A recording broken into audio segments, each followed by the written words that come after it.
আমি আরমান, 18 বছর বয়স। ঢাকার গুলশানে পিঙ্ক সিটি নামক আবাসিক এলাকায় থাকি। আমার জীবনে একজন মাত্র মানুষ, তিনি আমার মা। আমার বাবা নেই। আমি যখন 5 বছর তখন বাবা মারা গেছে। আমার কথা ভেবে মা কখনো বিয়ে করেনি। যাই হোক, আমার মার পরিচয় দিই। 37 বয়সী আমার মা একজন স্কুল শিক্ষিকা। তাও যেমন তেমন নয়, বাংলাদেশের 1 নম্বর English medium school and college স্কলাস্টিকার শিক্ষিকা আমার মা। আমার মা প্রচণ্ড স্মার্ট একজন নারী। সব কাজে সে পারদর্শী। আমিও ওই কলেজেই পড়ি। মা একই সাথে বাসার এবং কলেজের সকল দায়িত্ব সামলাচ্ছে সফলতার সাথে। পৃথিবীতে আমার কাছে আমার মার চেয়ে সুগঠিত সৌন্দর্যময় নারী আর একটাও নেই। আমি কখনো মাকে বাজে নজরে দেখিনি, কিন্তু মার যতটাই প্রকাশক সৌন্দর্য তাতেই বলছি মার চেয়ে বেশি মার কেউ পাবে না। এই বছরেও মার কাছে সব মিলিয়ে 36টি প্রপোজাল এসেছে বিয়ের। কিন্তু মা সবাইকে একই কথা বলে, আমার ভালোবাসা আমাদের মা ছেলের বাইরে কেউ ভাগ পাবে না। আমি মার ভালোবাসায় পাগল। আমরা কেউ কাউকে ছাড়া বাঁচতেই পারি না। এমন কোনো বিষয় নেই যা আমি মাকে বলি না। আমি ছোট থেকেই খুব শার্প। ক্লাস 2তে ভর্তি হবার পর আমরা মা ছেলে কর্তৃপক্ষ ছাড়া কেউ জানে না। কখনো আমরাও এমন আচরণ করি না যে কেউ বুঝবে। এটা মা আর আমি প্ল্যান করে করেছি। আমাদের খুব মজা লাগে। মাকে এখনো দেখতে 25-26 বছর বয়সী মনে হয়। মা সব সময় 3 পিচ পরে, তবে তা হাতা কাটা বা ফুল হাতা এক এক সময় এক এক রকম হয়, তবে খুব টাইট নয়। এতেই মাকে দেখে যে কোনো পুরুষ পাগল হতে বাধ্য। মা প্রতিদিন আমাকে নিজেই গাড়িতে করে কলেজে নিয়ে যায়। আমাদের একটা হোয়াইট স্কোডা আছে। মা নিজেই ড্রাইভ করে। মা বাসায় কাজ করার সময় ওড়না কোমরে বেঁধে কাজ করে। আমাদের ঘটনার শুরু হয় ছিমছাম ভাবে এবং পুরো প্রাকৃতিক উপায়ে ও অ্যাক্সিডেন্টালি। একদিন আমি একটা পড়া বুঝার জন্য মার রুমে ঢুকলাম। রুমে ঢুকেই আমি ও মা সামনাসামনি ও দুজনেই তো হয়ে গেলাম। কারণ মা মাত্র গোসল করে বের হয়েছে এবং শুধু টাওয়াল পরা ছিল মা। আমি কয়েক সেকেন্ড কোনো কথাই বলতে পারিনি। চোখ মার উপর থেকে সরছে না। কিন্তু লজ্জা পেয়ে মার চিৎকারে আমিও একটা চিৎকার দিয়ে বেরিয়ে আসি সরি বলতে বলতে। এসে বাহিরের দরজার পাশে দাঁড়িয়ে বলি, সরি মা, আমি পড়া বুঝতে এসেছিলাম, পরে বুঝে নিব। এই বলে আমি আমার রুমে গিয়ে খাটে বসতেই মার দেখা এই পলকে সৌন্দর্য চোখ থেকে সরাতে পারছি না। হঠাৎ বুকটা ধরফর করছে। চোখ পড়ল প্যান্টের দিকে। আমি ভয় পেয়ে গেলাম। দেখি প্যান্ট ফুলে ঢোল হয়ে আছে। আমার মন ভাঙচুর হয়ে যাচ্ছে মাকে এমন রূপে দেখে। কখন যে ঘুমিয়ে গেলাম বলতেই পারি না। ঘুম ভাঙতে দেখি তখন সন্ধে হয়ে গেছে। উঠে ফ্রেশ হয়ে বের হলাম রুম থেকে। সামনে মা পড়ে গেল। ড্রয়িং রুমে বসে টিভি দেখছে আর সালাদ কাটছে।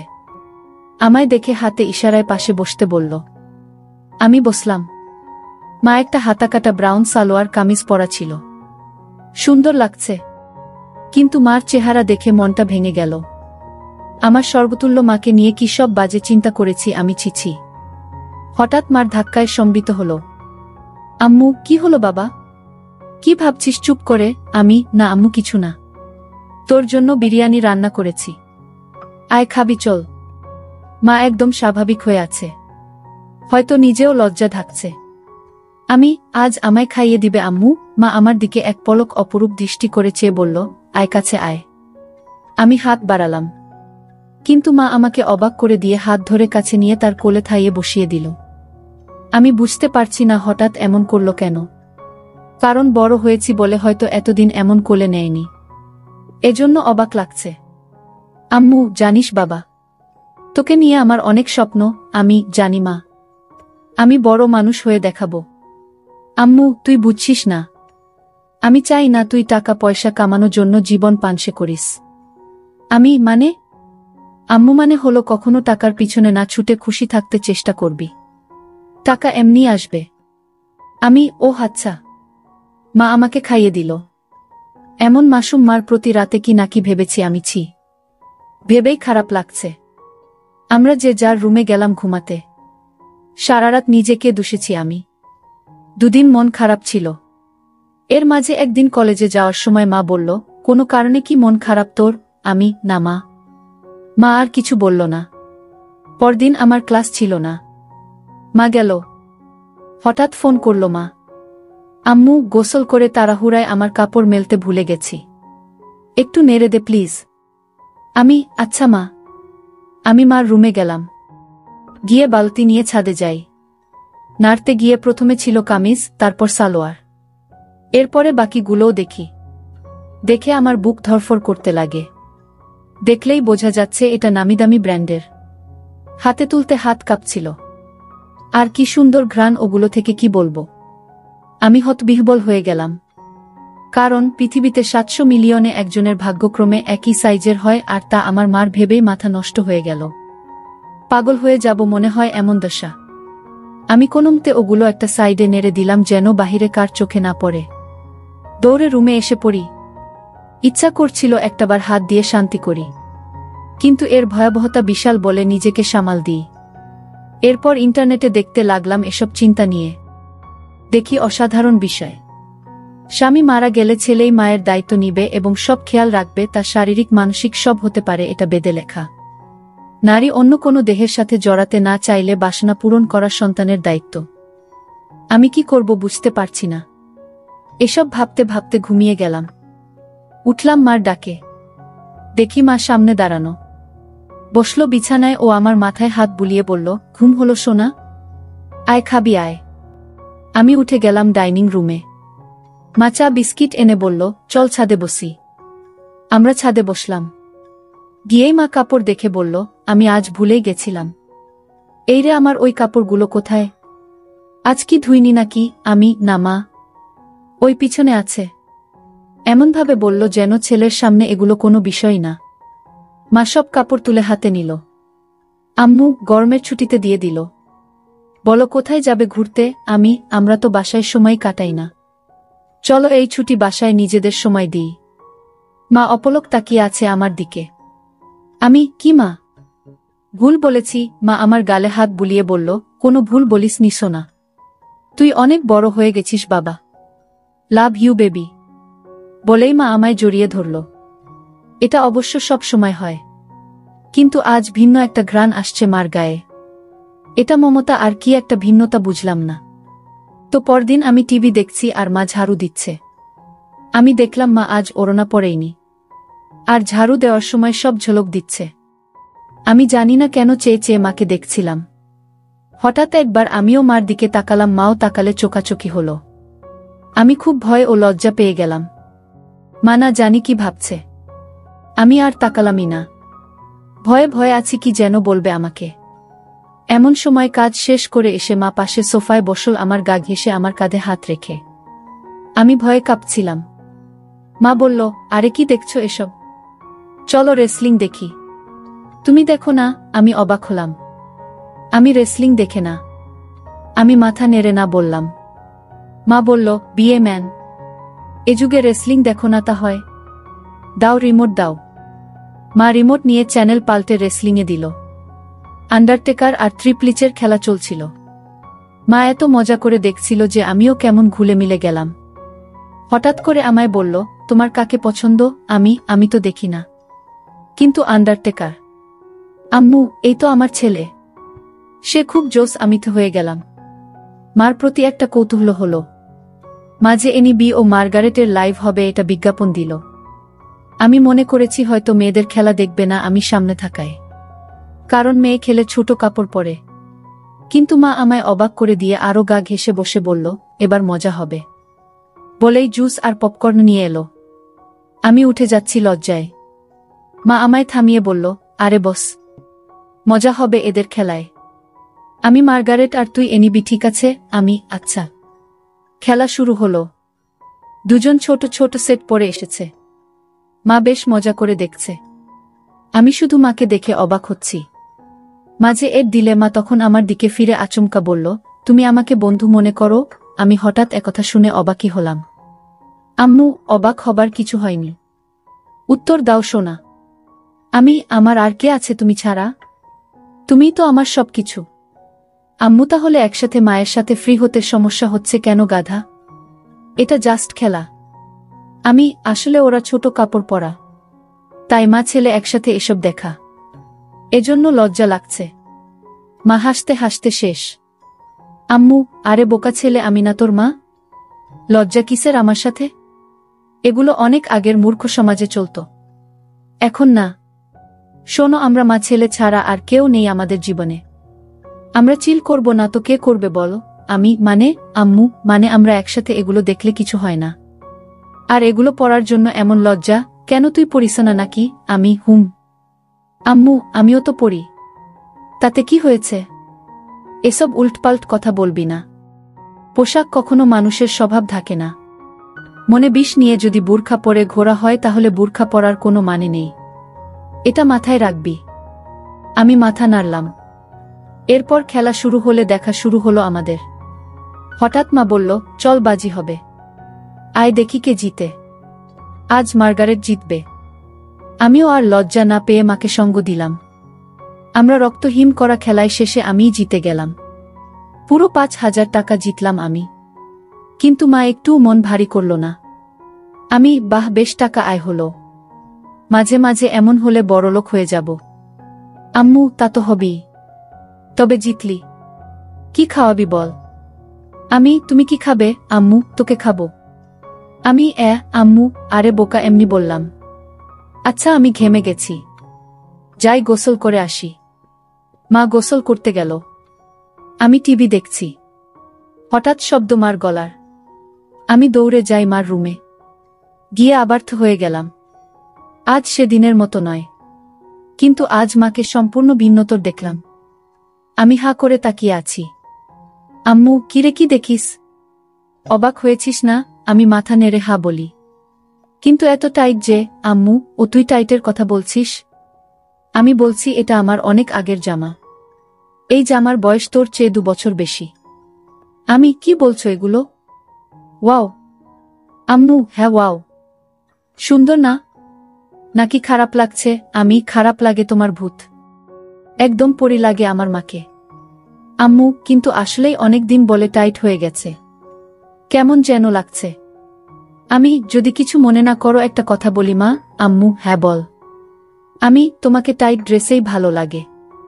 কেন যে সবসময় আলখাল্লা পরে থাকো বুঝি না।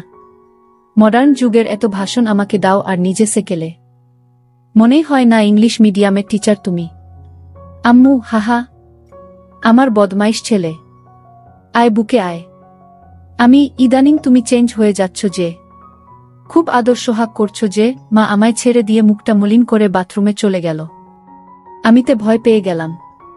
কি বলতে কি বলে দিলাম। একটু পরে মা আবার আলখাল্লা পরে হাতে ওই জামাটা এনে আলমারিতে রেখে ধপাস করে বন্ধ করে নিচে কিচেনে চলে গেল। আমি কি বলবো বুঝতে পারছি না। আমিও পিছনে গেলাম। বললাম, মা রাগ করেছ? সরি মা, আর এমন বলবো না। মা কথাই বলছে না। আমি পিছনে ঘুরছি, কিন্তু মা পাত্তাই দিচ্ছে না, শুধু চোখে পানি ভরে কাজ করছে। কিচেনের জিনিসে রাগ ঝাড়ছে। টেবিলে খাবার দিয়ে মা উপরে যাচ্ছে।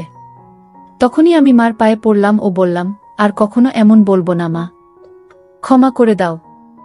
কেঁদো না মা, তুমি ছাড়া আমার আর কে আছে বলো? মা কেঁদে দিয়ে আমায় জড়িয়ে ধরে বলল, আমিও তো তাই বলছি, তুই ছাড়া আমার আর কে আছে? তোকে আদর সোহাগ করব না গো কাকে করব? তুই তো আমার সবরে পাগল। আমি, সরি আর হবে না মা। আম্মু, আমি সবসময় তোকে ভালোবাসি বোকা। আর এমন বলিস না। আমাকে প্লিজ একা করে দিস না তোর বাবার মতো। আমি, না মা, আমি তোমার সব কথা শুনবো ও মেনে চলব। আমি, আমারও সব কথা মানতে হবে তাহলে? মা মুচকি হেসে চোখ মুছে বলল, তাহলে ওই ড্রেস পরে এসো আর আমাকে খাইয়ে দাও। মার মুখে উজ্জ্বল হাসি। মা রুমে গিয়ে মিনিটে চলে এলো ওই ড্রেস পরে। আমি বললাম, তোমায় একদম ক্লাস 10-এর মেয়ে মনে হয় মা, যে কোনো কাপড়েই বোঝাই যায় না তোমার বয়স 37। মা মুচকি হেসে আমায় নিয়ে বসে খাওয়াতল। তারপর আমরা যে যার রুমে গিয়ে ঘুমালাম। এভাবে মা আর আমি আর কিছু না করে ছুটি শেষ করলাম। ছুটির পরে আমাদের কলেজে একটা সাংস্কৃতিক অনুষ্ঠান হয়। সবাই নাম দেয়, আমিও নাম দিই গানে। আমরা পারফর্ম করি, অনেকেই অনেক রকম করে। মেয়েরাও পারফর্ম করে ড্যান্সে। হঠাৎ একটা ড্যান্স চালু হয়। দেখলাম কয়েকজন মাঝবয়সী নারী ঘোমটাস দিয়ে স্টেজে উঠল। এরপর গান চালু হতেই ঘোমটা খুললে আমি আকাশ থেকে পড়লাম। মা লিডিং ড্যান্সার আর মারাত্মক লাগছে তাকে। মা একটা হলুদ শাড়ি পরেছে যা মারাঠি স্টাইলে বাঁধা ও নাভি বরাবর। এতেই সবার হৃদ স্পন্দন বাড়িয়ে দিল। সবাই হুররে করে অনুষ্ঠান শেষ করল। আমি আমার মা এত সুন্দর নাচে তা জানতাম না। ছেলেরা সবাই তো বলছেই, সাথে মেয়েরাও বলছে ম্যাম খুব হট। আমার খুব গর্ব হলো এটা শুনে। আমরা বাসায় গিয়ে আমি মার সাথে কথা বলছি না। মাতা দেখে বলল, কি হয়েছে আমার প্রাণ ভোমরা? আমি, ইস আবার প্রাণ ভোমরা বলছে। কখনো তো বলনি নাচতে পারো। আমাকে তো কখনো নাচ করে দেখাওনি। মা আমার কাছে সোফায় বসে গা ঘেঁষে বলল, এই যে মশাই, আপনাকে সারপ্রাইজ দিতেই বলিনি আগে। এখন আপনিও তো অবাক হলেন তাই না? আপনার জন্য এত কিছু করলাম আর আপনি যদি মন খারাপ করে থাকেনও তাহলে হয়? সরি। আমি, আচ্ছা ঠিক আছে। তুমি এত সুন্দর নাচতে পারো আমি জানতামই না। আর কি ড্রেস পরেছ তুমি ওখানে, আমি অবাক। কখনো তো এমন খোলামেলা পোশাকে দেখিনি। আম্মু, খোলামেলা কই? এত মারাঠি স্টাইল। আর খোলামেলা কি বলছো? আমাকে কি খুব খারাপ লাগছিল? আমি, নাউজুবিল্লাহ। তোমাকে আর খারাপ লাগবে তা অসম্ভব। পৃথিবীর সবচেয়ে সুন্দর নারী আমার মা, আর তাকে খারাপ লাগবে? তোমায় মারাত্মক লেগেছে মা। মা আমার গাল ধরে বলল, থ্যাংক ইউ আম্মু। মা, একটা কথা বলি? আম্মু, হ্যাঁ বল। আমাকেও একদিন নেচে দেখাবে প্লিজ? আম্মু, তুই আমার নাচ দেখবি? ভালো লেগেছে। আমি ভাবতেও পারিনি এত সুন্দর নাচ তুমি। আজ সবাই তোমার প্রশংসা করছিল। প্লিজ মা, দেখাবে বলো না? আম্মু, অবশ্যই দেখাবো সোনা। আমার পৃথিবী তুই। আর তোকে খুশি করতে সব করতে পারবো। বল কি ড্যান্স দেখবি? আমি, যেই কস্টিউম আছে তার বিচারেই যা ইচ্ছা তোমার। আম্মু, আচ্ছা তুই বস, আমি আসছি বলে মা পালালো রুমে। একটু পরে এসে আমায় পুরো চমকে দিল। মা একটা শাড়ি পরেছে যা ট্রান্সপারেন্ট মেরুন রঙের, ফলে সব উদীয়মান। দেখে আমি সোফা থেকে দাঁড়িয়ে যাই। মা আমায় এমন উঠতে দেখে বলল, এখন আমি তোর টিচার নই বোকা। দাঁড়াচ্ছিস কেন? আমি কেন বলে দিলাম, তোমায় আজকে সত্যি অসাধারণ হট লাগছে মা। বলার পর খেয়াল হলো আমি কি বললাম। জিভ কেটে বললাম, ওফ সরি মা, আমার ভুল হয়ে গেছে, আর বলবো না এমন পচা কথা। মা আর চোখে একটা চাহনি দিয়ে বলল, আমি কি হই তোর বলতো? আমি, আমার মা। আম্মু, তাহলে এমন কেন করছিস? মা নাকি তার সন্তানের কাছে সবচেয়ে সুন্দর হয়। তুইও তো বললি। তো প্রশংসা করতে এত দ্বিধা কিসের? আমি, ওইয়ে ভাষাটা বিব্রত তাই। আম্মু, চুপ করত। কোনো বিব্রত নয়। এদেশীয় ভীত সংস্কৃতি তোর ভিতরে কিভাবে এলো বুঝলাম না। হট কোনো বাজে শব্দ নয়। যাকে যা লাগে তাই বলা উচিত, বুঝেছিস? চাইলে আরো গভীর কিছু বলতে পারিস। আমি ভ্যাবলা হয়ে বললাম, হ্যাঁ, কিন্তু মাকে এসব চজাতীয় কথা বলা কি ঠিক? মা আমায় হাত ধরে সোফায় বসে বলল, আম্মু দেখছো না, আমি তোর মা। আমায় তুই যা খুশি বলতে পারিস। ভালো লাগলেও বলবি, খারাপ লাগলেও বলবি, তাতে কোনো সমস্যা নেই। এখন তুই যদি আসলে আমায় মা বলে আপন নাই বা ভাবিস, তাহলে আর আমার কি করার? স্বামীকে হারিয়ে একমাত্র সন্তানের সঙ্গ কপালে না জুটলে তো আর কিছু করার নেই।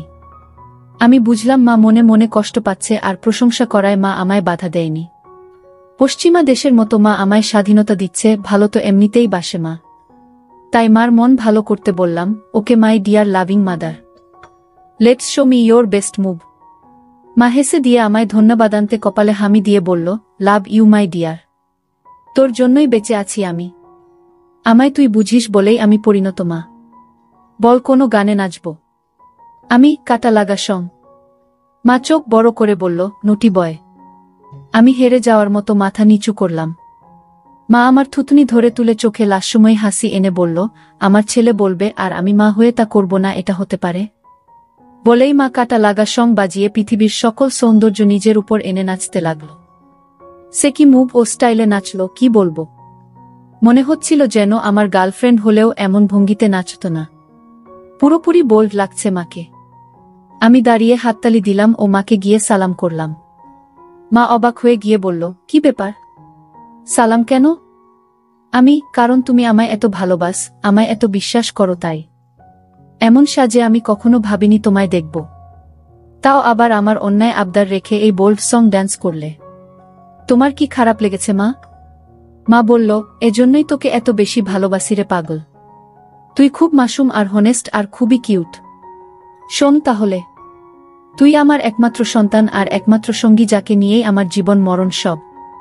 তোর কাছে খারাপ লাগার কিছু নেই। আমি তোকে ভালোবাসি রে পাগল। আর এমন কেমন বলিস? এটা একদম স্বাভাবিক। আমি চুপ করে রইলাম। মা কয়েক সেকেন্ড আমার দিক তাকিয়ে থেকে বলল, আচ্ছা এখন গোসল করে আসি। মা চলে গেল। আমি আর পিছন দেখার কেমন মনোবল পাচ্ছি না। তবে 10 মিনিট পর হঠাৎ মার ডাক এলো। আমি মার রুমে যেতেই আবারও সেই মুহূর্ত সামনা করলাম। মাকে এরূপে দেখে বুক ধকধক করছে। আমি কিছু বলতে পারছি না।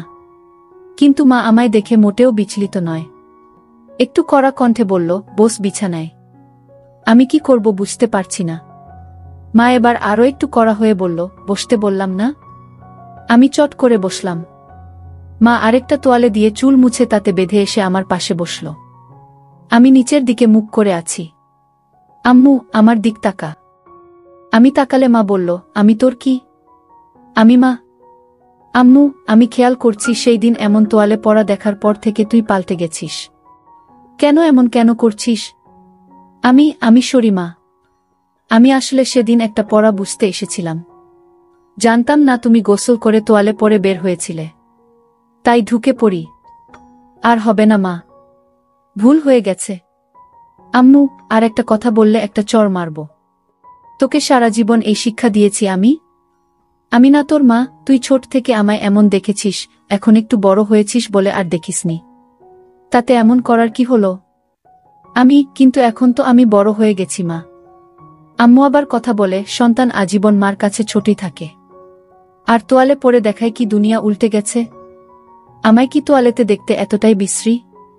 আমি মার মুখে হাত দিয়ে বললাম, না মা, দুনিয়াবি সবচেয়ে সুন্দর তুমি, যা সব কিছুতেই। আম্মু, তাহলে এত কাহিনী কেন? আমি ভেবেছি তুমি আমায় কি নাকি ভাববে, তাই ভয়ে ছিলাম। আম্মু শোনো, আমাদের আমরা ছাড়া আর কে আছে যে নিজেদের স্পেসটুকুও নষ্ট করব?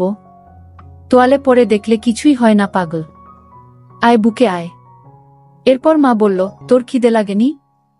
যা ড্রয়িং রুমে বস, আমি আসছি। আমি অপেক্ষা করছি। মা এলো কিচেনে। রান্না করছে আর গুনগুন করে গান গাইছে। আমি পিছন থেকে জড়িয়ে ধরলাম মাকে। পিছন তাকিয়ে দেখে আমি হাত সরিয়ে নিই। মা মুচকি হেসে আমার হাত ধরে গান গাইতে থাকল। আমি আগে কখনো এত খুশি হয়নি। আম্মু, আমার জীবনে এমন একটা ছেলে থাকলে খুশি হব না? বল কি খাবি? আমি স্যুপ। আম্মু আচ্ছা যা টিভি দেখ। আমি আসছি স্যুপ নিয়ে। আমি বসে টিভি দেখছি। মা স্যুপ এনে আমায় খাইয়ে দিল ও নিজেও খেল। আম্মু আচ্ছা আমার কিছু শপিং করতাম। তুই থাক একটু বাসায়, আমি চলে আসব তাড়াতাড়ি। মা শপিং করতে চলে গেল। এলো অনেকগুলো ব্যাগ নিয়ে। সব নিয়ে সোজা রুমে রেখে এলো। আমি, কি কিনলে? আম্মু, এমনি কিছু জিনিস। মা এড়িয়ে গেল। বুঝলাম হয়তো নিজের কাপড় কিনেছে। তা তো আর ছেলেকে দেখানো যায় না। যাই হোক, পরদিন কলেজে যাওয়ার জন্য গাড়িতে বসে আছি মার জন্য। মা গেট লাগিয়ে যখন গাড়িতে এলো তখন আমি আকাশ থেকে পড়লাম। মা একটা হলুদ ট্রান্সপারেন্ট শাড়ি পরেছে ম্যাচিং ব্লাউজের সাথে। আমি আকাশ থেকে পড়লাম মাকে এমন রূপে দেখে। মা আমার চেয়ে থাকা দেখে বলল, কি হলো, এমন তাকিয়ে কেন আছিস? তুমি অনেক পাল্টে গেছো মা। মা মুচকি হেসে বলল, এটা কি তোর খারাপ লাগছে? আরে না না, আমার কাছে উল্টো ভালো লাগছে। মা চোখ কুঁচকে বলল, ভালোটা আবার কেন? আমিও চাই তুমি নিজের জীবন সাজাও, ভালো ও খুশি থাকো।